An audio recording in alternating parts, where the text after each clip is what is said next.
ಇನ್ನು ಬೆಂಗಳೂರಲ್ಲಿ ಮಹಾಲಕ್ಷ್ಮಿ ಅನ್ನುವಂಥ ಹೆಣ್ಣುಮಗಳನ್ನು ಕೊಂದ ಹಂತಕ ಎಲ್ಲಿ ಅನ್ನೋ ಅನುಮಾನ ಒಂದು ಕಡೆ ಇದ್ದರೆ ಪೋಸ್ಟ್ ಮಾರ್ಟಮ್ ರಿಪೋರ್ಟ್ನಲ್ಲಿ ಯಾವೆಲ್ಲ ಅಂಶ ಬಯಲಾಗುತ್ತೆ ಅನ್ನೋದು ಇನ್ನೊಂದು ಡೌಟ್. ಯಾಕೆಂದರೆ ಪೀಸ್ ಮಾಡಿರೋ ಕಾರಣಕ್ಕಾಗಿ ಪೋಸ್ಟ್ ಮಾರ್ಟಮ್ ಕೂಡ ಭಾಳ ಕಷ್ಟ ಆಗ್ತಾ ಇದೆ. ಪೋಸ್ಟ್ ಮಾರ್ಟಮ್ ವರದಿಯಲ್ಲಿ ಮತ್ತೊಂದು ಬೆಚ್ಚಿ ಬೀಳಿಸುವ ಅಂಶ ಕೂಡ ಪತ್ತೆಯಾಗಿದೆಯಂತೆ. ಹಾಗಾದರೆ ಅದೇನು ನಿಮ್ಮ ಮುಂದೆ.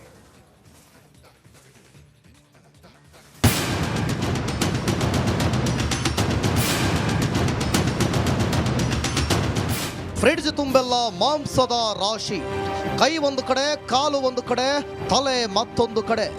ಫ್ರಿಡ್ಜ್ ಪಕ್ಕದಲ್ಲಿ ಇರುವ ಸೂಟ್ಕೇಸ್, ಇದು ಬಿಟ್ರೆ ಮತ್ತೆಲ್ಲೂ ಕಾಣದ ರಕ್ತದ ಕಲೆ. ಇದು ನೇಪಾಳಿ ಬೆಡಗಿ ಮಹಾಲಕ್ಷ್ಮಿಯ ಭೀಭತ್ಸ ಕೊಲೆ. ಪ್ರಾಥಮಿಕ ವರದಿಯಲ್ಲಿ ಬೆಚ್ಚಿ ಬೀಳಿಸುವ ಅಂಶ. ಹೊಟ್ಟೆ ಎದೆಗೆ ಚುಚ್ಚಿ ಕೊಂದೇ ಬಿಟ್ನ ಪಾಪಿ. ಅದು ವಯಾಲಿ ಕಾವಲ್ನಲ್ಲಿ ನಡೆದ ಮಹಾಲಕ್ಷ್ಮಿಯ ರಣಭೀಕರ ಹತ್ಯೆ. ಹಂತಕನ ಆಕ್ರೋಶ ಎಷ್ಟಿತ್ತು ಅನ್ನೋದಕ್ಕೆ ಫ್ರಿಡ್ಜ್ನಲ್ಲಿ ತುಂಬಿದ ಛಿದ್ರವಾದ ಮೃತದೇಹವೇ ಸಾಕ್ಷಿ. ಪೊಲೀಸರನ್ನೇ ಬೆಚ್ಚಿ ಬೀಳಿಸಿದ್ದ ಮಹಾಲಕ್ಷ್ಮಿ ಹತ್ಯೆ ಕೇಸ್ ತನಿಖೆ ಪೊಲೀಸರಿಗೆ ಸವಾಲಾಗಿದ್ರೆ, ಇತ್ತ ಮೃತದೇಹದ ಪೋಸ್ಟ್ ಮಾರ್ಟಮ್ ವೈದ್ಯರಿಗೆ ಚಾಲೆಂಜಿಂಗ್ ಆಗಿತ್ತು.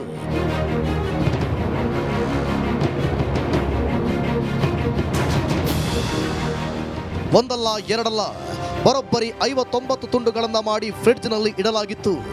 ಒಂದೊಂದು ಪಾರ್ಟ್ ಒಂದೊಂದು ಭಾಗದಲ್ಲಿ ಇದ್ದ ಮೃತದೇಹ ಜೋಡಿಸಿ ಪೋಸ್ಟ್ ಮಾರ್ಟಮ್ ಮಾಡೋದು ಸವಾಲಾಗಿ ಪರಿಣಮಿಸಿತ್ತು. ಆದ್ರೀಗ ಪೊಲೀಸರಿಗೆ ಮರಣೋತ್ತರ ಪರೀಕ್ಷೆಯ ಪ್ರಾಥಮಿಕ ವರದಿ ಪೊಲೀಸರ ಕೈ ಸೇರಿದೆ.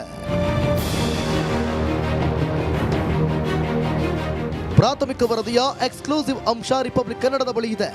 ಹಾಗಾದ್ರೆ ಅದು ಏನು ಅನ್ನೋದನ್ನ ನೋಡೋದಾದ್ರೆ,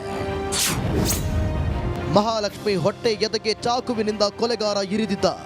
ಬಳಿಕ ದೇಹವನ್ನು 59 ಪೀಸ್ ಮಾಡಿದ್ದ ಈ ಹಂತಕ. ತಲೆಯನ್ನ ಕತ್ತರಿಸಿ ಬೇರ್ಪಡಿಸಿದ್ದ ಕೊಲೆ ಆರೋಪಿ. ದೇಹ ಕತ್ತರಿಸೋಕು ಮುನ್ನ ಉಸಿರುಗಟ್ಟಿಸಿ ಕೊಲ್ಲಲಾಗಿದೆಯಾ ಅನ್ನುವಂಥ ಅನುಮಾನ ಈಗ. ಹೊಟ್ಟೆ ಕರುಳಿನ ಭಾಗ FSLಗೆ ರವಾನಿಸಿದ ತನಿಖಾ ತಂಡ ಮಹಾಲಕ್ಷ್ಮಿ ಮನೆ ಗೋಡೆ, ಫ್ರಿಡ್ಜ್ ಮೇಲೆ ಫಿಂಗರ್ ಪ್ರಿಂಟ್ ಕೂಡ ಪತ್ತೆಯಾಗಿದೆ. ಒಟ್ಟು 3 ಫಿಂಗರ್ ಪ್ರಿಂಟ್ ಪತ್ತೆ ಮಾಡಿದೆ ತನಿಖಾ ತಂಡ. ಒಟ್ನಲ್ಲಿ ಮಹಾಲಕ್ಷ್ಮಿ ಹತ್ಯೆ ಕೇಸ್ ತನಿಖೆ ಪೊಲೀಸರಿಗೆ ಸವಾಲಾಗಿ ಪರಿಣಮಿಸಿದೆ. ಆರೋಪಿ ಮೊದಲೇ ವಿಷವಿಟ್ಟು ಕೊಲೆ ಮಾಡಿರೋ ಸಾಧ್ಯತೆಯೂ ದಟ್ಟವಾಗಿದೆ. ಹೀಗಾಗಿ ಮೃತಳ ಕರುಳನ್ನ FSLಗೆ ರವಾನಿಸಲಾಗಿದೆ. ಸಂಪೂರ್ಣ ವರದಿಗಾಗಿ ಪೊಲೀಸರು ಕಾಯುತ್ತಿದ್ದು, ಮತ್ತಷ್ಟು ಬೆಚ್ಚಿ ಬೀಳಿಸುವ ಅಂಶ ಬಯಲಾಗುವುದಂತೂ ಸತ್ಯ. Madesh, crime bureau, republic Kannada.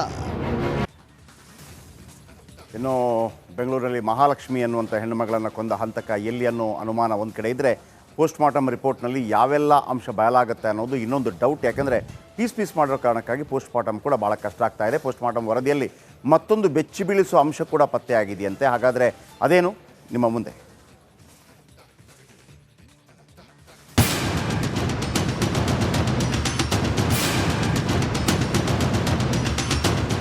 Fridge ತುಂಬೆಲ್ಲ ಮಾಂಸದ ರಾಶಿ, ಕೈ ಒಂದು ಕಡೆ, ಕಾಲು ಒಂದು ಕಡೆ, ತಲೆ ಮತ್ತೊಂದು ಕಡೆ. ಫ್ರಿಡ್ಜ್ ಪಕ್ಕದಲ್ಲಿ ಇರುವ ಸೂಟ್ಕೇಸ್, ಇದು ಬಿಟ್ರೆ ಮತ್ತೆಲ್ಲೂ ಕಾಣದ ರಕ್ತದ ಕಲೆ. ಇದು ನೇಪಾಳಿ ಬೆಡಗಿ ಮಹಾಲಕ್ಷ್ಮಿಯ ಭೀಭತ್ಸ ಕೊಲೆ. ಪ್ರಾಥಮಿಕ ವರದಿಯಲ್ಲಿ ಬೆಚ್ಚಿ ಬೀಳಿಸುವ ಅಂಶ. ಹೊಟ್ಟೆ ಎದೆಗೆ ಚುಚ್ಚಿ ಕೊಂದೇ ಬಿಟ್ನ ಪಾಪಿ. ಅದು ವಯಾಲಿ ಕಾವಲ್ನಲ್ಲಿ ನಡೆದ ಮಹಾಲಕ್ಷ್ಮಿಯ ರಣಭೀಕರ ಹತ್ಯೆ. ಹಂತಕನ ಆಕ್ರೋಶ ಎಷ್ಟಿತ್ತು ಅನ್ನೋದಕ್ಕೆ ಫ್ರಿಡ್ಜ್ನಲ್ಲಿ ತುಂಬಿದ ಛಿದ್ರವಾದ ಮೃತದೇಹವೇ ಸಾಕ್ಷಿ. ಪೊಲೀಸರನ್ನೇ ಬೆಚ್ಚಿ ಬೀಳಿಸಿದ್ದ ಮಹಾಲಕ್ಷ್ಮಿ ಹತ್ಯೆ ಕೇಸ್ ತನಿಖೆ ಪೊಲೀಸರಿಗೆ ಸವಾಲಾಗಿದ್ರೆ, ಇತ್ತ ಮೃತದೇಹದ ಪೋಸ್ಟ್ ಮಾರ್ಟಮ್ ವೈದ್ಯರಿಗೆ ಚಾಲೆಂಜಿಂಗ್ ಆಗಿತ್ತು.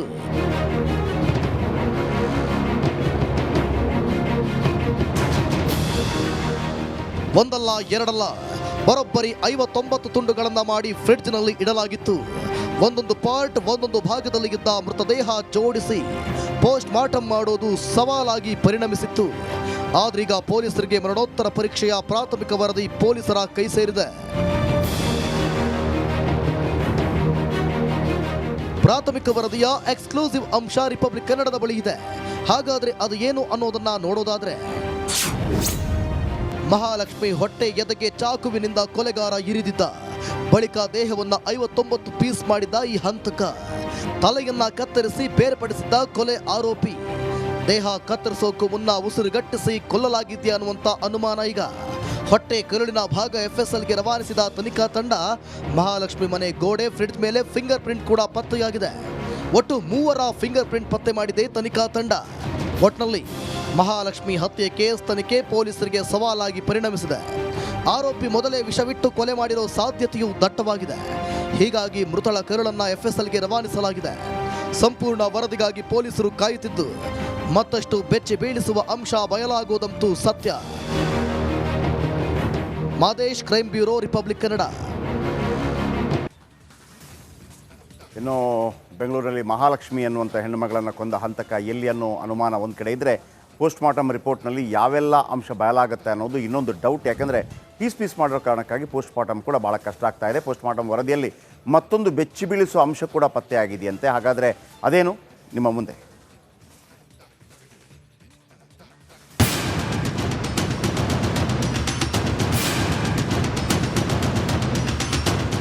ಫ್ರಿಡ್ಜ್ ತುಂಬೆಲ್ಲ ಮಾಂಸದ ರಾಶಿ, ಕೈ ಒಂದು ಕಡೆ, ಕಾಲು ಒಂದು ಕಡೆ, ತಲೆ ಮತ್ತೊಂದು ಕಡೆ. ಫ್ರಿಡ್ಜ್ ಪಕ್ಕದಲ್ಲಿ ಇರುವ ಸೂಟ್ಕೇಸ್, ಇದು ಬಿಟ್ರೆ ಮತ್ತೆಲ್ಲೂ ಕಾಣದ ರಕ್ತದ ಕಲೆ. ಇದು ನೇಪಾಳಿ ಬೆಡಗಿ ಮಹಾಲಕ್ಷ್ಮಿಯ ಭೀಭತ್ಸ ಕೊಲೆ. ಪ್ರಾಥಮಿಕ ವರದಿಯಲ್ಲಿ ಬೆಚ್ಚಿ ಬೀಳಿಸುವ ಅಂಶ. ಹೊಟ್ಟೆ ಎದೆಗೆ ಚುಚ್ಚಿ ಕೊಂದೇ ಬಿಟ್ನ ಪಾಪಿ. ಅದು ವಯಾಲಿ ಕಾವಲ್ನಲ್ಲಿ ನಡೆದ ಮಹಾಲಕ್ಷ್ಮಿಯ ರಣಭೀಕರ ಹತ್ಯೆ. ಹಂತಕನ ಆಕ್ರೋಶ ಎಷ್ಟಿತ್ತು ಅನ್ನೋದಕ್ಕೆ ಫ್ರಿಡ್ಜ್ನಲ್ಲಿ ತುಂಬಿದ ಛಿದ್ರವಾದ ಮೃತದೇಹವೇ ಸಾಕ್ಷಿ. ಪೊಲೀಸರನ್ನೇ ಬೆಚ್ಚಿ ಬೀಳಿಸಿದ್ದ ಮಹಾಲಕ್ಷ್ಮಿ ಹತ್ಯೆ ಕೇಸ್ ತನಿಖೆ ಪೊಲೀಸರಿಗೆ ಸವಾಲಾಗಿದ್ರೆ, ಇತ್ತ ಮೃತದೇಹದ ಪೋಸ್ಟ್ ಮಾರ್ಟಮ್ ವೈದ್ಯರಿಗೆ ಚಾಲೆಂಜಿಂಗ್ ಆಗಿತ್ತು.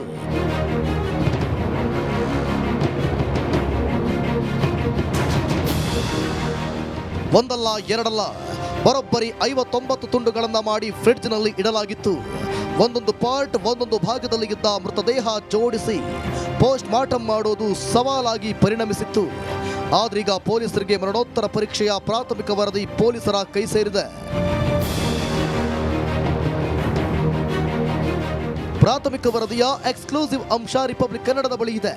ಹಾಗಾದ್ರೆ ಅದು ಏನು ಅನ್ನೋದನ್ನ ನೋಡೋದಾದ್ರೆ, ಮಹಾಲಕ್ಷ್ಮಿ ಹೊಟ್ಟೆ ಎದೆಗೆ ಚಾಕುವಿನಿಂದ ಕೊಲೆಗಾರ ಇರಿದಿದ್ದ.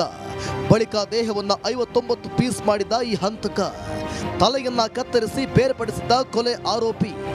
ದೇಹ ಕತ್ತರಿಸೋಕು ಮುನ್ನ ಉಸಿರುಗಟ್ಟಿಸಿ ಕೊಲ್ಲಲಾಗಿದೆಯಾ ಅನ್ನುವಂಥ ಅನುಮಾನ ಈಗ. ಹೊಟ್ಟೆ ಕರುಳಿನ ಭಾಗ ಎಫ್ಎಸ್ಎಲ್ಗೆ ರವಾನಿಸಿದ ತನಿಖಾ ತಂಡ ಮಹಾಲಕ್ಷ್ಮಿ ಮನೆ ಗೋಡೆ, ಫ್ರಿಡ್ಜ್ ಮೇಲೆ ಫಿಂಗರ್ ಪ್ರಿಂಟ್ ಕೂಡ ಪತ್ತೆಯಾಗಿದೆ. ಒಟ್ಟು 3 ಫಿಂಗರ್ ಪ್ರಿಂಟ್ ಪತ್ತೆ ಮಾಡಿದೆ ತನಿಖಾ ತಂಡ. ಒಟ್ನಲ್ಲಿ ಮಹಾಲಕ್ಷ್ಮಿ ಹತ್ಯೆ ಕೇಸ್ ತನಿಖೆ ಪೊಲೀಸರಿಗೆ ಸವಾಲಾಗಿ ಪರಿಣಮಿಸಿದೆ. ಆರೋಪಿ ಮೊದಲೇ ವಿಷವಿಟ್ಟು ಕೊಲೆ ಮಾಡಿರೋ ಸಾಧ್ಯತೆಯೂ ದಟ್ಟವಾಗಿದೆ. ಹೀಗಾಗಿ ಮೃತಳ ಕರುಳನ್ನ ಎಫ್ಎಸ್ಎಲ್ಗೆ ರವಾನಿಸಲಾಗಿದೆ. ಸಂಪೂರ್ಣ ವರದಿಗಾಗಿ ಪೊಲೀಸರು ಕಾಯುತ್ತಿದ್ದು ಮತ್ತಷ್ಟು ಬೆಚ್ಚಿ ಬೀಳಿಸುವ ಅಂಶ ಬಯಲಾಗುವುದಂತೂ ಸತ್ಯ. Madesh, crime bureau, republic Kannada.